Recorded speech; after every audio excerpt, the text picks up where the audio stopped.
Well, I want to start today's session out strong by sharing my screen and showing you the inner workings of my method here. So I call this 80-20 accent training. I may have referenced like the 80-20 rule once or twice, and it's because it's really one of the laws of nature that I really appreciate. So, what it is simply to say that 80% of our results come from 20% of our efforts. And accent trainees, your clients, and you listening here yourselves, can develop 80% of your results by focusing on versatile speech patterns instead of just every individual detail of the American accent. We've seen this from the start, but let's break it down right now and, get a good idea of how this is playing out when it comes to classes. Now, 80-20 application in American accent development starts by identifying key patterns of the accent. So as we see, 20% of the patterns, as in the rhythm, the intonation, the stress that we use, make up 80% of our spoken English interactions. That's right. Now, we've seen a few of these patterns, haven't we?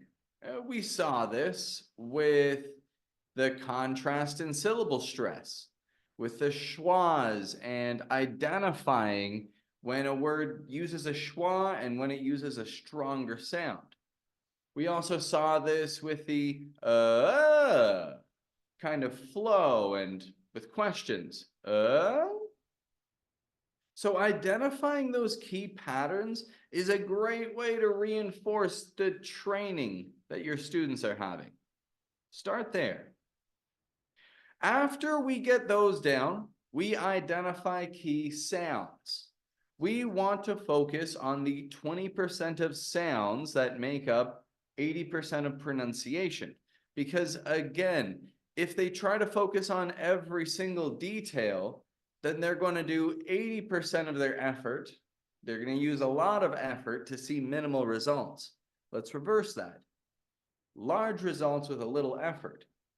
So, can anybody listening just remind me what are the sounds that make up 80% of English words? Vowel sounds. Vowel sounds. Some more often than others. Some are more frequently used than others.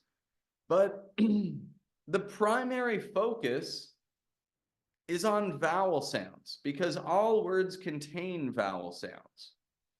Now, the vowel sounds that we've seen started with the most versatile ones. The ah, lax vowels. Then we started to get into the more intricate ones. E, e. And from there, moving sounds like in our previous session and what we're seeing today. A, I, O, ew. So we've got to focus starting with the resting tongue position and then moving into more detailed areas with vowel sounds. Next, we apply those sounds and patterns to key words and phrases. So 20% of our vocabulary is used 80% of the time. Think about that. Just in your own spoken English, even in your native language. Most of the conversations that you have don't get into the majority of your vocabulary. They kind of stick to just the basics. So we want to prioritize learning and pronouncing the high frequency words and phrases that are used in everyday conversation. We practice them with the correct sounds, and we put them with the correct patterns. And that's how we see these 80-20 results. Now, all of my materials have followed this so far. We have worked on step by step, correct patterns, correct sounds, and every document that we've seen has had the correct patterns, or sorry, rather the correct vocabulary that people are using, the most common words and key phrases and names that you're bound to come across. The 20%, which is going to make up 80% of your results because you can easily apply it, right? So prioritizing that is one of the keys. After that, we consider the techniques. 20% of the techniques that you will take part in are going to yield 80% of the results. Again, think about that. Not everything that you could do that's helpful for learning something is going to necessarily be helpful for you. There are a lot of different ways that you can go about learning new things, but ideally, you focus on the most applicable habits. You focus on the specific drills and exercises that are easiest to adapt and that directly relate to your issues. So when it comes to your students and when it comes to you, you want to make sure that you have a clear focus in mind of what that 20% is and how you can apply it most directly. Don't give all of your students everything to do. You're going to overwhelm them.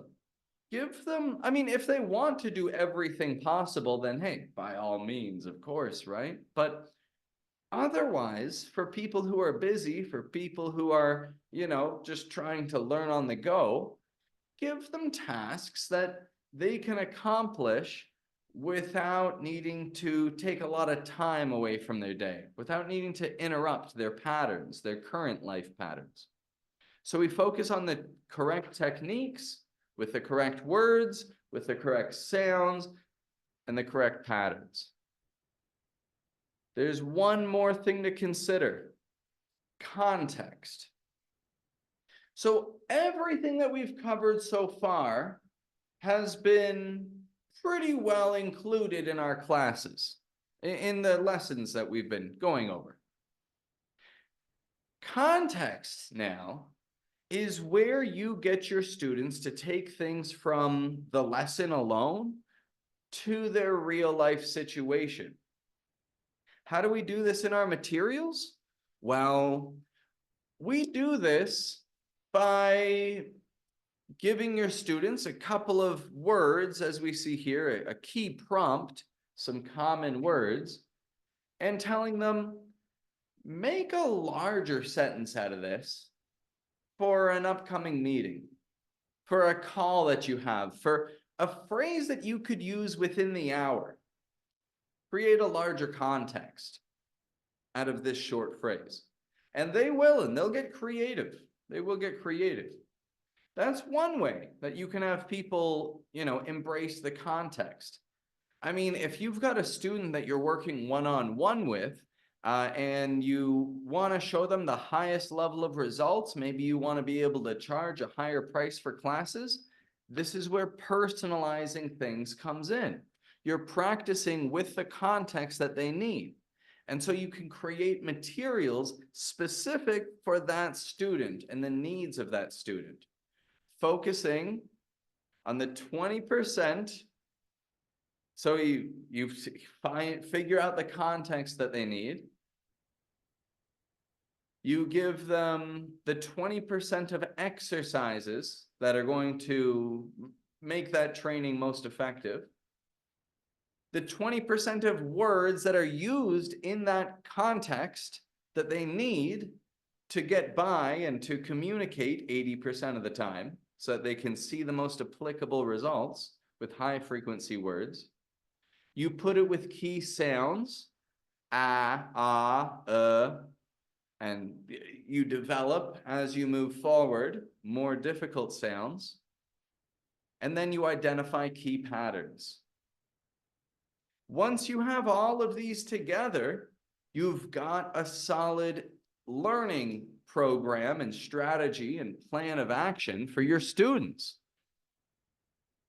So that's the 80-20 accent training method. That's the way that I teach. If you have any questions about that, I don't have a lot of time for Q&A today. So you're just going to have to send a message, post something in the group asking about it. I'd love to fill you in on this further.